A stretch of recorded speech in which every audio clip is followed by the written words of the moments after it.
What's up, everybody? Welcome to Kinda Funny Games Daily for Thursday, June 27th, 2019, a date that will live in infamy. My name is Greg Miller. I'm alongside the busiest lady in the business, Andrea Renee. No, it's Banandria Renee, Greg. Here we go. Everybody's having a good day, huh? Why are you wearing a banana hat? So I just... Kinda Funny Games. If you're watching live, you have a special job. Go to kindafunny.com/you're wrong.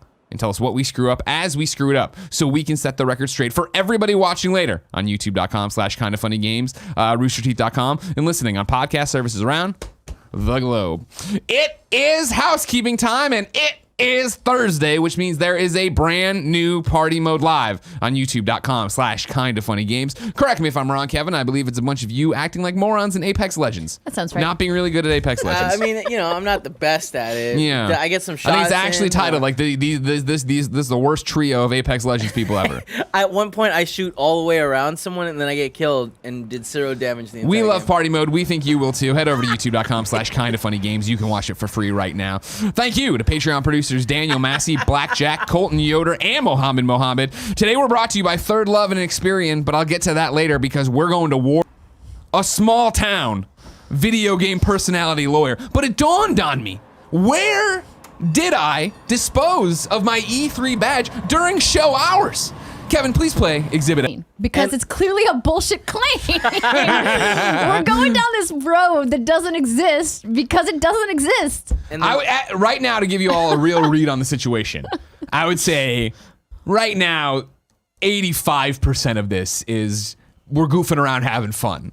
Of like, clearly this isn't going to stick. I'm not really going to be banned. If I get another fucking email today that's like, nah, we looked into it, you're banned, then guess what? It's true they hate me. Something's up. Devolver Digital's already invited me and the European Space Agency to stream from their lot next year, so we'll see what we have to do. the European Space Agency. Who would have thunk? You know, I saw ESA pop up. It was verified. I was like, go, I'm mad. I don't know what's happening. Lord almighty. We'll see how it all nets out, ladies and gentlemen, but at some point, we may need the hashtag Free Greg Miller to trend. Right now, it's just I'm banned from E3. Oh, Cool Greg's gonna be so excited. Cool Greg's gonna be excited? For the free. Free Greg Miller. We're pushing Free Greg Miller. Well, if that happens, we need to start the shirt. I digress. Number 2, I guess, in the real news of the day, Sony, Microsoft, and Nintendo are against U.S. tariffs into this thing together. Rebecca Valentine at GamesIndustry.biz reports. Microsoft, Sony, and Nintendo have written a joint letter in opposition of a proposed 25% tariff, which would affect, among numerous other products, video game consoles. The tariffs, proposed in May, are the Trump administration's response to a growing trade dispute with China. Gaming categories affected include video game consoles, game controllers, and coin-op arcade machines. The joint letter, which was posted on June 18th, is signed by Microsoft VP, Deputy General Counsel Linda K. Norman, Nintendo of America General Counsel and Executive VP of Business Affairs Devin Pritchard, and Sony General Counsel, Senior VP, Legal and Business Affairs Jennifer Louis.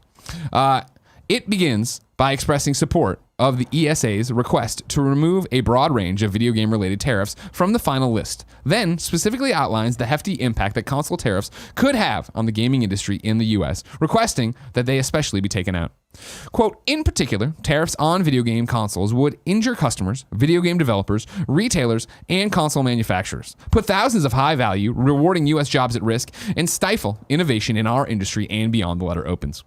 While we appreciate the administration's efforts to protect U.S. intellectual property and preserve U.S. high-tech leadership and disappropriate harm caused by these tariffs to the U.S.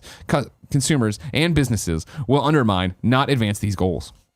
The letter notes that in 2018, over 96% of video game consoles imported into the U.S. came from China, and that moving even a small part of console-making supply chains out of China would be disproportionately challenging and expensive. Parentheses, though it was reported earlier this month that Nintendo had already pulled at least some of its production out of China in response to the tariffs.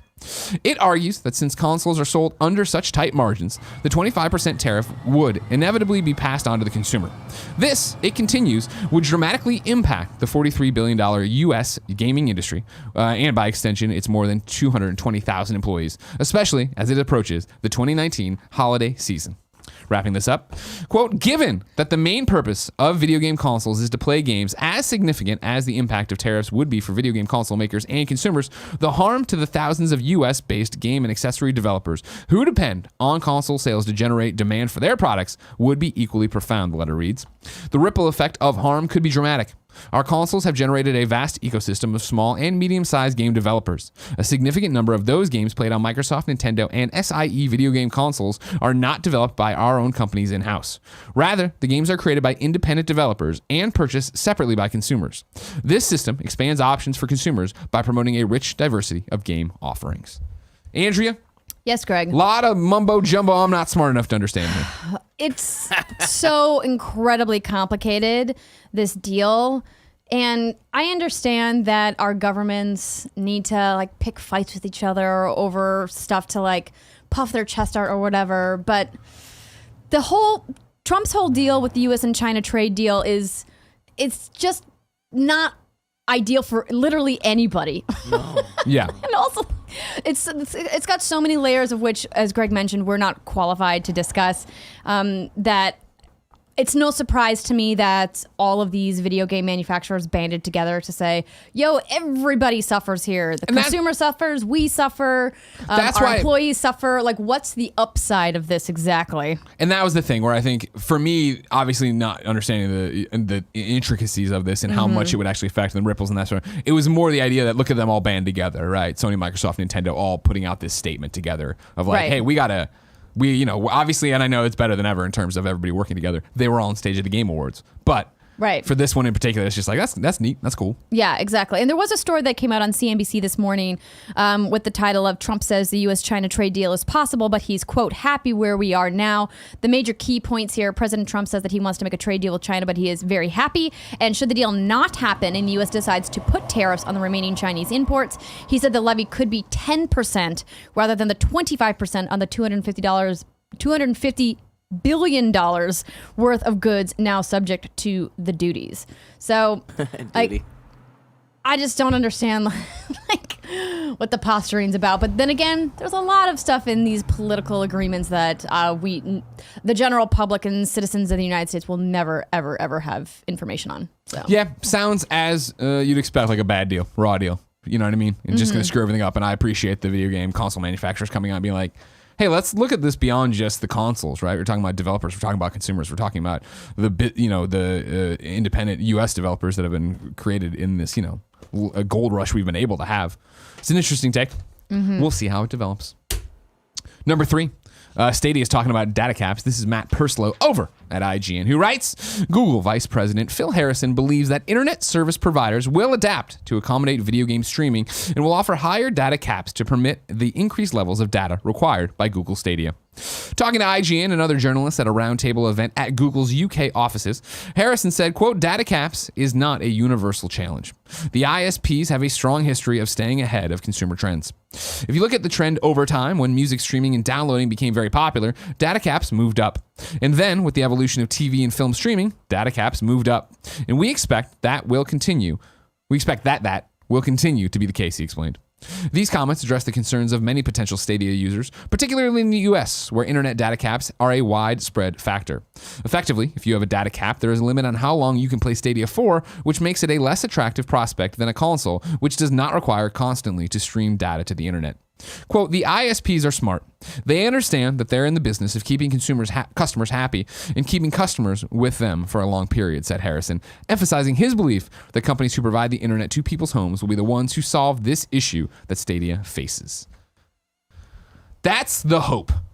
That is my hope as well, right? I always feel like when we argue, when I talk about how much I'm into Stadia, how excited I am for Project X Cloud, this is one of the things people throw at me in terms of, well, the data caps, the infrastructure in the U.S. isn't there. And I hear that and understand that, but I feel like that's such a now problem when the hope will be that as technology continues to snowball down the mountain, as it always does, we start solving those problems as we go. However, that doesn't inspire, and I'm with Phil on this, and I believe that'll happen too. It doesn't inspire confidence, I think, in the general consumer to go out and buy this thing when they know that they have a 5 gig data cap or whatever it's going to be. Absolutely. And this is just echoing what we've been saying all along about new technology. You're going to have your early adopters, the people that are going to essentially have to be the guinea pigs or the beta testers of the technology.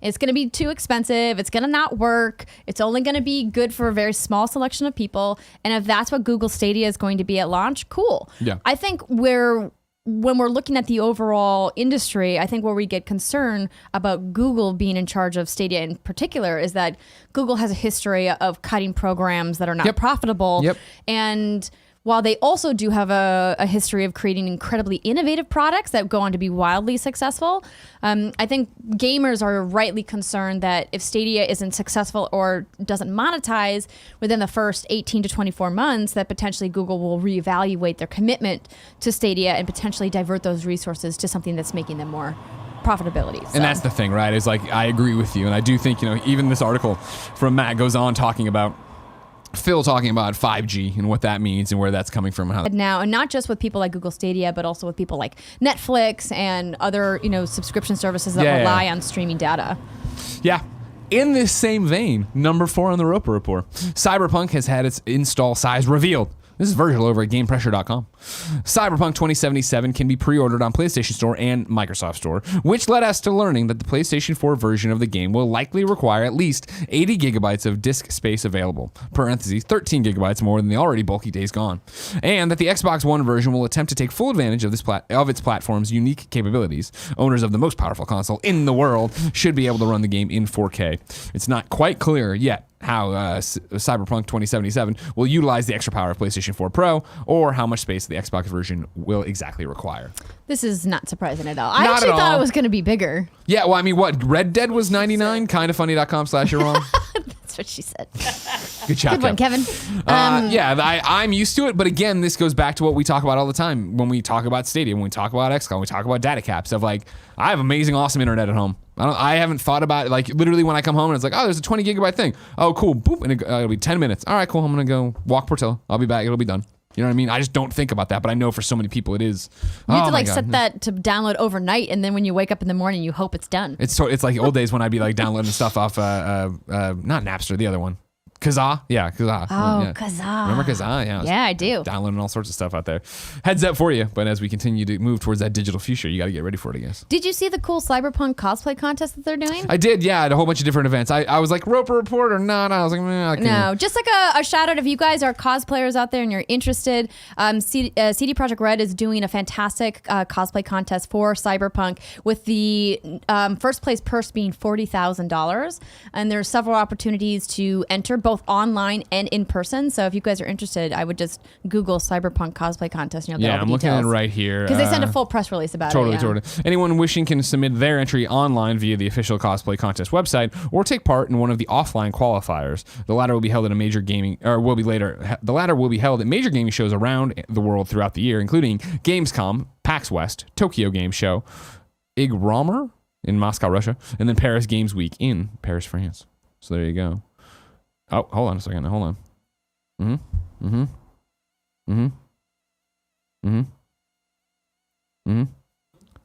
What are you looking at? ESA is responding to me. Oh. They better be cowering right now. Well, while he is reading that response, I'll read the next story. Harry Potter Fest. Niantic Inc. and WB Games, in collaboration with the city of Indianapolis, announced the first ever real-world event for Harry Potter Wizards Unite, the hit augmented reality mobile game played by millions of wizards and witches around the world. Will be coming to Indianapolis from August 31st through September 1st.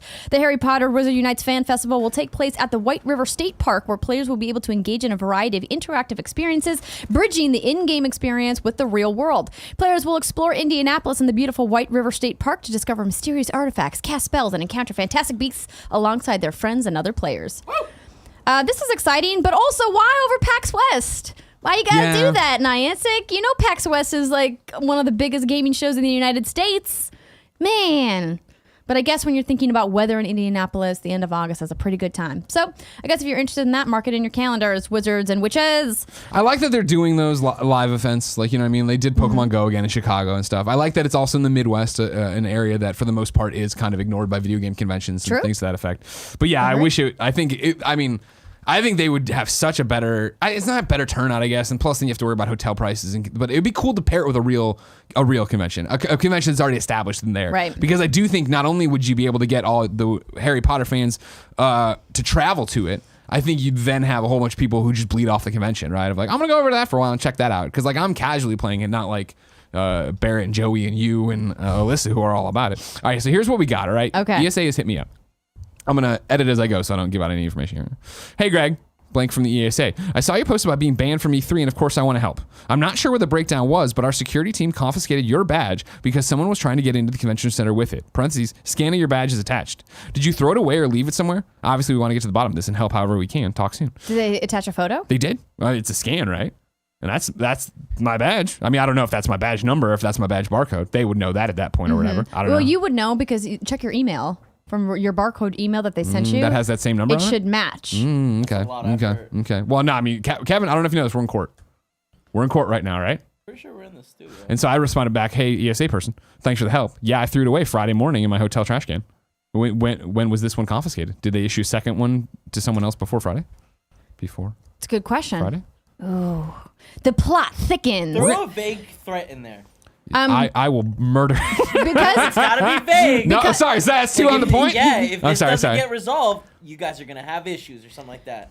Because we're getting pretty late into the show here, did you want me to just go ahead to our sponsors and then we cut back to new dates while you're writing this thing?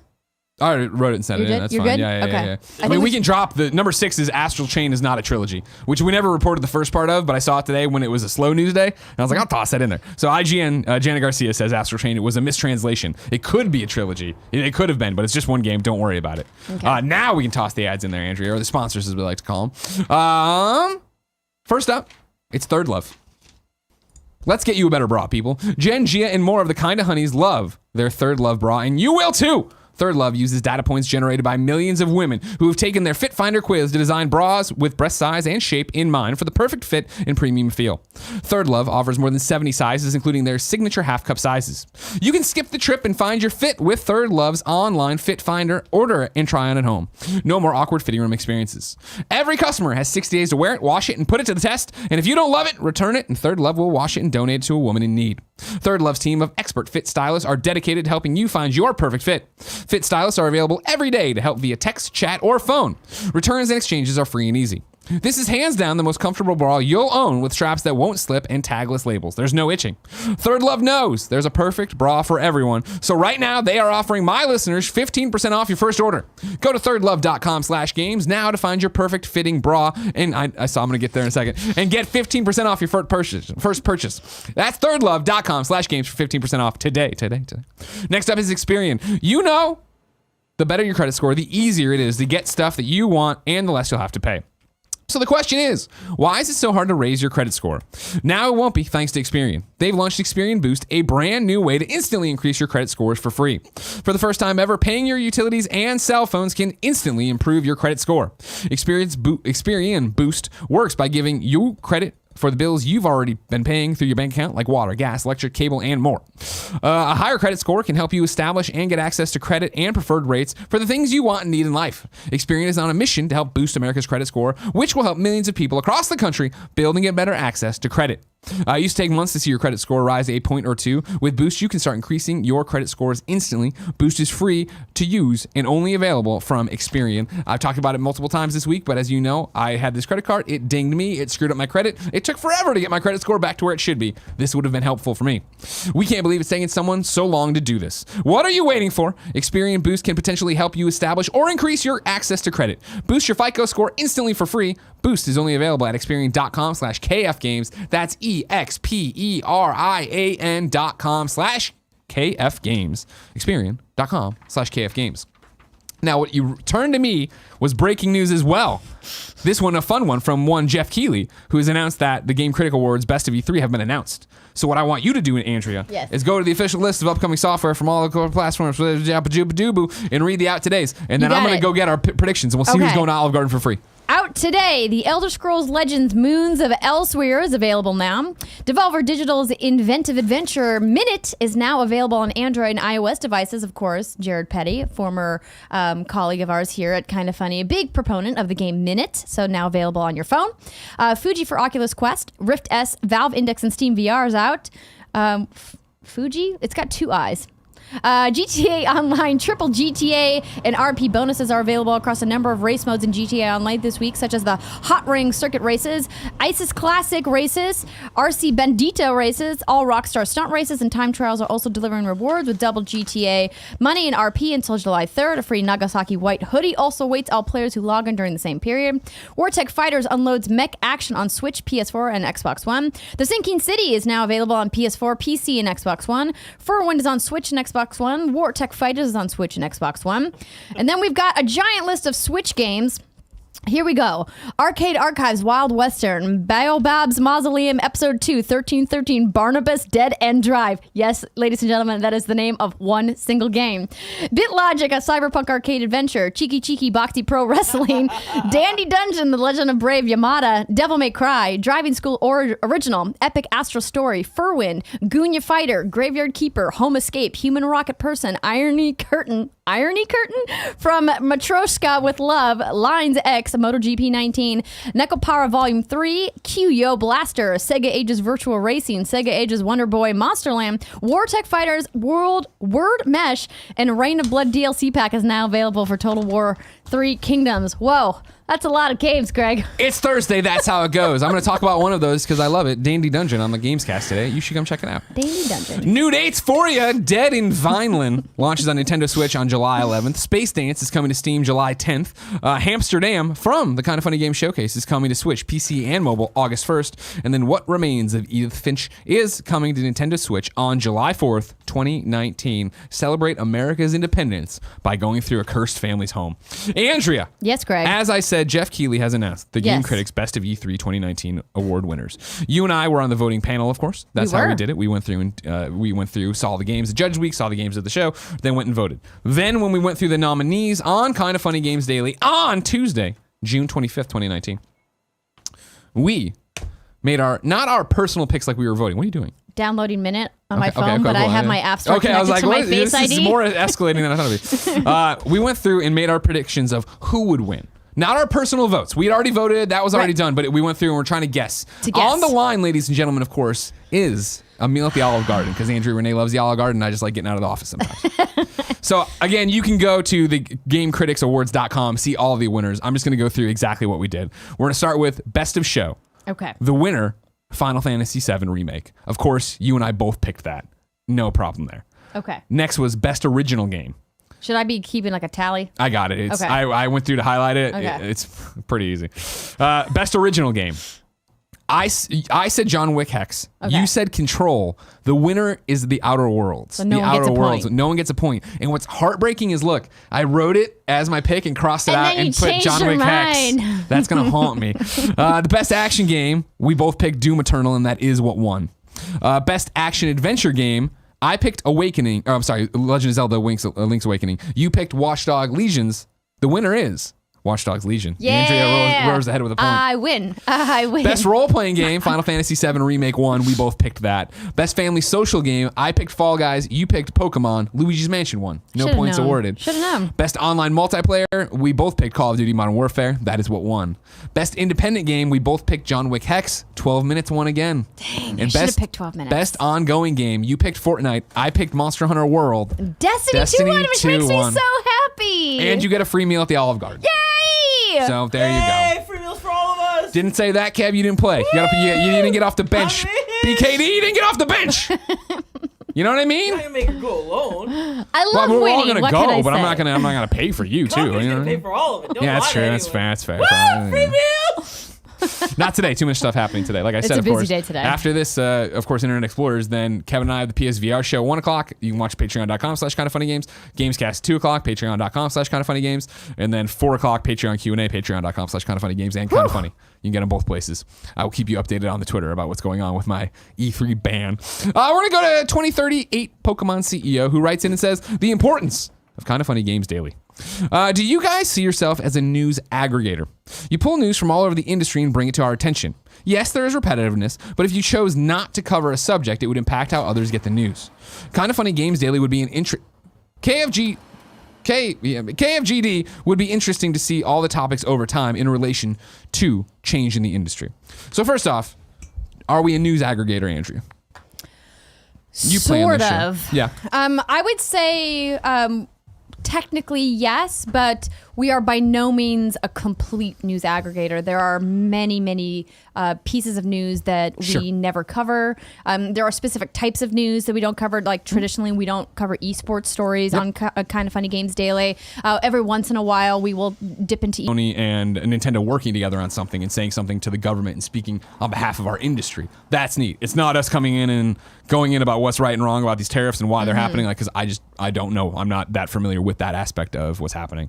But it is I think there is an importance to the show in terms of it. I think, it's what I was talking about with Gary and what we've talked about, you and me, on other shows, of it's cool to be able to do this on a daily basis, which I know does, as Pokemon say, it can get repetitive, that we're talking about a crunch again, loot boxes again. But then you get to see those ripples months later, years later, in terms of what it actually equates out to, right? And I like that. I like that we can now look back at that and be like, oh, in the moment, those 3 weeks are so annoying that every other show has something about X, whatever the big news story is. But when you get away from it, you can see what it actually did at that point in time, I think. Like rings on a tree kind of thing.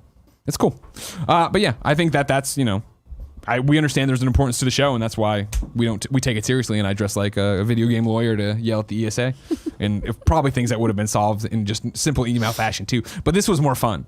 Yeah. It was just more fun to have fun with it. You know what I mean? Of course it is. But I think it's also important for us to talk about these things publicly because it's a really shadowy business, getting approvals for press credentials and sure. like the parameters for getting approvals. Like there's no exact science to it. A lot of it is there's literally no science to it Yeah. when like what's good gets 3, but Kind of Funny gets 2. And it's like, Yeah. well, wait, why? Like, why would that be the way it is?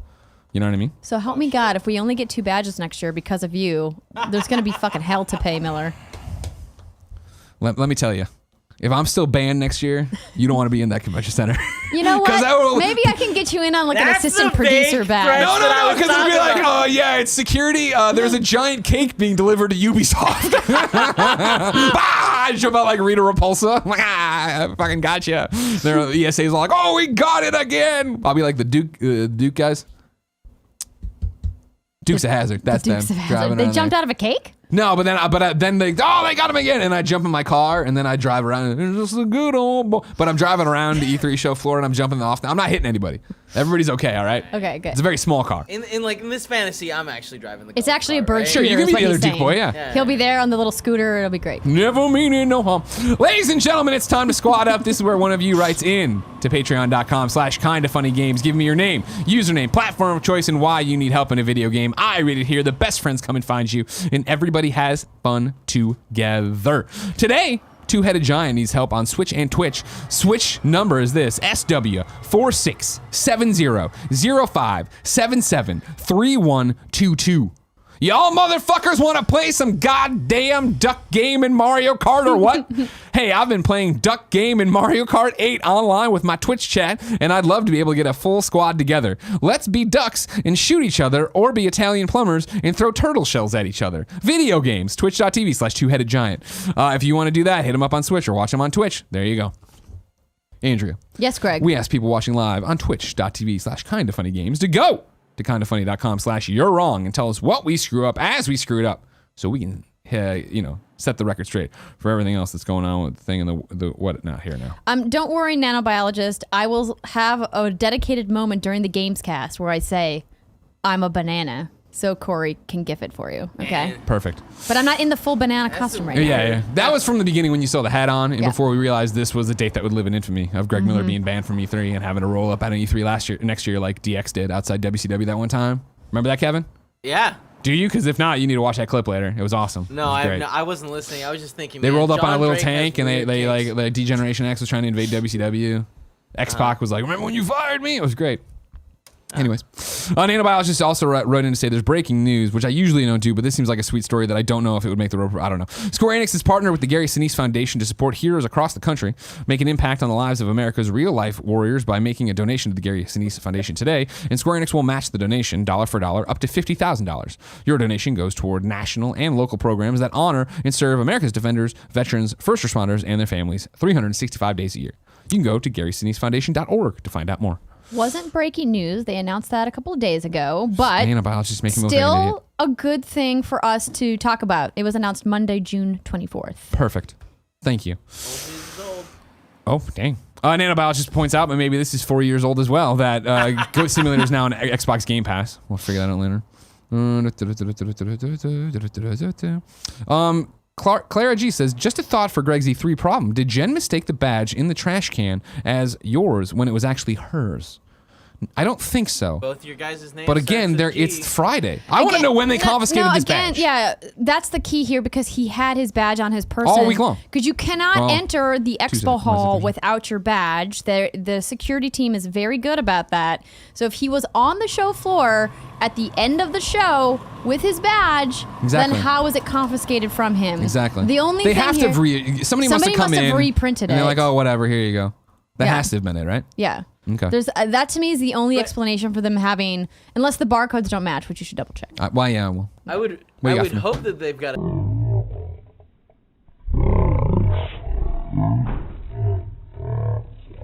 a system that, like, when they print it out, it logs. They do. Okay. But it doesn't mean that there's know. not somebody corrupt inside the E3 media registration. that's my thing. Is like if Greg Miller wanted to, you think he couldn't talk his way into another badge up there, very loudly? I'm pretty sure you couldn't. All right, next year I'm trying it. Next year I'm getting 40 people in under the Greg Miller.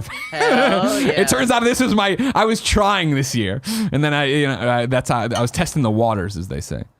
So to get to the bottom of it, I'm looking for my registration information from E3 here. Take your time, it's no rush. Wait, I mean, what? What is it? I was being serious. Kevin, you can't toy with me today. You understand I'm Internet is fragile? why. I'm in an emotional state. Here we go. This isn't gonna stick. You're a free man. Yeah, You got a year to resolve this issue. You're fine. Kevin, but what if we could resolve it in a day? You know what I mean? People are always like, world hunger, man, that sucks. And then it's like, but if I could solve it in a day, you wouldn't want me to because I have a year? Come on, Kevin, think for once in your life, will you? I agree with some of the people who have been responding on Twitter saying, why wouldn't the ESA, knowing the popularity of one Greg Miller, not maybe, instead of sending you this boilerplate email, maybe reach out to you and be like, hey, yeah, we found this thing. It was really suspicious. Can we talk to you about it first? Okay, what was that? What happened? Just because he's popular doesn't mean he should be treated special. Yes, it does. That's exactly what it means, actually. All right, well. Because you know why? Because now their social media is going to be blown up all day because they couldn't be sadly, bothered. it's going to be the European Space Agency's social media is going to be fucked up all day. According to this, Andrea, if you are correct, the barcodes do not fit. They must acquit. So you because need to, look, I have that's how it's all right. Everything's perfect except for that number there. They added another number on there. So it's clearly somebody made a counterfeit badge that's somehow scanned in their system. You need to send this to them. I'm going to. I don't know that it's clear. Maybe the barcode has an extra digit or something. Always when it gets scanned. Well, that's what I need. I'll look. We'll get Tim's. We're going to cross-reference Tim's. I'm going back to court, everybody. No, the barcode numbers do not match. At all? They do not match. No, the first. Just that number is thrown off, though, right? The last two numbers are different. The first 1, 2, 3, 4, 5. The first 5 numbers are identical. It's the last 2 numbers that are different. The confirmation number is different on the fake badge versus his barcode in his email inbox. Hold on. Alleged fake badge. It's not alleged if it doesn't match. But like Greg said, if it doesn't fit, you must acquit. The badge don't match.